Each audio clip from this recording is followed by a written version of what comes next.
Praise the Lord. கர்த்தர் நல்லவர். ஆண்டவராகிய இயேசுவின் நாமத்திலும் இயேசுவின் வல்லமை ஊழியத்து சார்பிலும் தேவனுடைய ஊழியக்காரனாக நான் உங்களை வாழ்த்துகிறேன். ஆண்டவராகிய இயேசுவின் அழகும் ஆவிக்குரிய அர்த்தங்களும் என்ற நீண்ட நெடிய தொடர் செய்தியிலே ஒவ்வொரு பகுதியாய் இயேசுவின் வாழ்க்கையை குறித்து ஆராய்ந்து தியானித்து கவனித்து வருகிறோம். கடந்த நாட்கள் வரை இயேசு பயன்படுத்தினவைகள் எது எது என்று சொல்லி ஒவ்வொன்றாய் பார்த்தோம். இந்த நாளிலிருந்து இயேசுவின் பலவீனங்களை குறித்து பார்க்க போகிறோம். ஆம், அவர் மனுஷகுமாரனாய் இருந்தபடினாலும் மனுஷனை போல பூமியில் வாழ்ந்தபடினாலும் மனுஷனுக்குரிய சகல பலவீனங்களும் அவரிடத்தில் காணப்பட்டதாக வேதமே சொல்லுகிறது. அதற்கான வசனங்களும் வேதத்தில் ஏராளமாய் புதைந்திருக்கிறது. கர்த்தர் நல்லவர். அது மாத்திரமல்ல, வெளிப்படையாகவும் இயேசுவின் வாழ்க்கையிலே அது காணப்பட்டது. அப்படியானால் அந்த பலவீனங்கள் எதை குறிக்கிறது?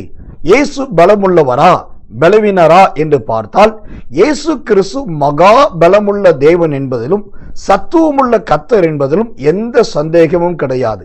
ஆகிலும் அவர் மாம்சத்தில் இருந்தபடினால் மாம்சத்துக்குரிய பலவீனங்களும் சில நேரத்தில் காணப்பட்டது. அந்த பலவீனங்கள் ஏன் வந்தது என்று சொன்னால், தேவ பிள்ளைகளாகி நம்முடைய வாழ்க்கையில அது மேற்கொள்ளாதபடிக்கு நாம் அதை ஜெயிப்பதற்காக ஒரு நலலாட்டமாக அவைகள் எழுதப்பட்டிருக்கிறது. அதன்படியாக இயேசுவின் பலவீனங்கள் எது எது என்று சொல்லி ஒவ்வொன்றாய் நாம் பார்க்கலாம். கர்த்தர் நல்லவர். முதலாவதாக யோவான் சுவிசேஷத்தின் புஸ்தகம் 4ஆம் அதிகாரம் 6வது வசனத்தை வாசித்தால், இயேசு பிரயாணத்தினால் இளைப்படைந்தவராய் அந்த கிணற்றின் அருகே உட்கார்ந்தார் என்று பார்க்கிறோம். ஆம், இயேசு மாம்சத்தில் பூமியில் மனுஷகுமாரனாய் இருந்த நாட்களில் இளைப்படைந்தவராய் இருந்தார் என்று வேதம் சொல்லுகிறது. கர்த்தர் நல்லவர். இந்த இளைப்படைதல் என்பது என்ன? எபிரேயர் புஸ்தகம் 12ஆம் அதிகாரம் 3வது வசனத்தை வாசித்தால், இளைப்பு என்கிற விபரீதத்தை அவர் சகித்தார் என்று பார்க்கிறோம்.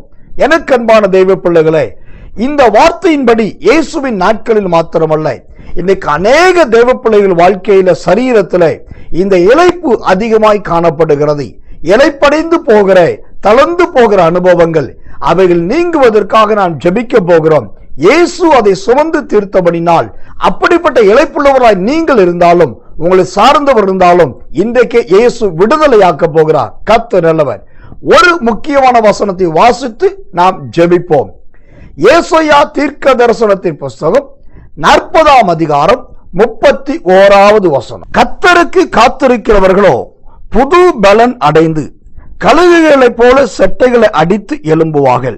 அவர்கள் ஓடினாலும் இளைப்படையார்கள், நடந்தாலும் சோர்ந்து போகார்கள். கர்த்தருக்கு காத்திருக்கிறவர்களோ இளைப்படையார்கள். இந்த வார்த்தையின்படி தேவன் இன்றைக்கு உங்களை சுகமாக்க விரும்புகிறார், விடுதலையாக்க போகிறார். அந்த இளைப்பிலிருந்து நீங்கள் பரிபூர்ணமான ஜெயத்தை பெற போகிறீர்கள். கர்த்தர் நல்லவர். நாம் ஜெபிப்போம்.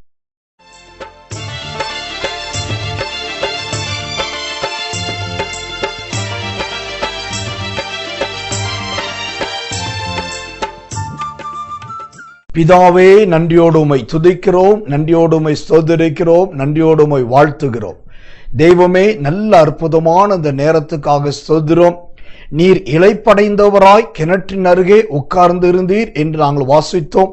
அதே போல் இந்நாட்களில் ஆண்டவரே, இந்த ஜெப செய்தியை கேட்டு உம்முடைய பிள்ளைகள் யார் யார் தன் சரீரத்தில் இளைப்படைந்து போய் ஆண்டவர் பலட்சியப்பட்டு போய் பலவீனப்பட்டு இளைப்பு வியாதியினாலே பாதிக்கப்பட்டு இருக்கிறார்களோ அவர்கள் ஒவ்வொருவரையும் இயேசு என்னும் நாமத்தில் இப்பொழுதே நீ விடுதலையாக்குவதற்காக ஸ்தோத்திரம். உம்முடைய விடுதலையாக்கும் சிலுவையின் இரத்தத்தினாலே ஆண்டவரே இப்பொழுதே ஆரோக்கியமாக்குவதற்காக ஸ்தோத்திரம். அது மாத்திரமல்ல, கர்த்தர் நல்லவர்.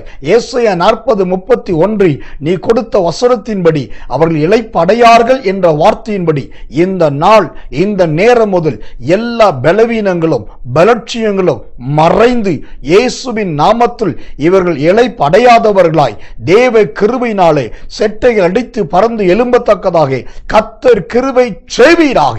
சிந்தனையிலே, எண்ணங்களிலே அல்லது சரீரத்திலே எதுல இழைப்பு இருந்தாலும் அந்த பிசாசின் கிரியைகளை நீ அழித்துப்பட்டதற்காக ஸ்தோத்திரம்.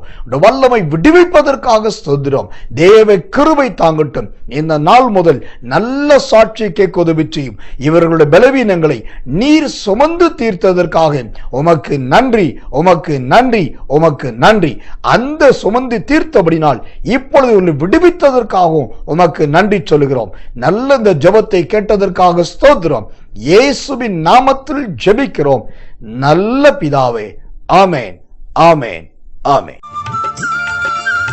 Our address: Reverend SSK Samuel, Jesus Power Ministries, Ramasamy Raja Nagar, Virudunagar District, Pin Code 626204, Tamil Nadu, India. Our mobile numbers: 09962547469, 09080583815. Our email ID: ssksamuel69@gmail.com.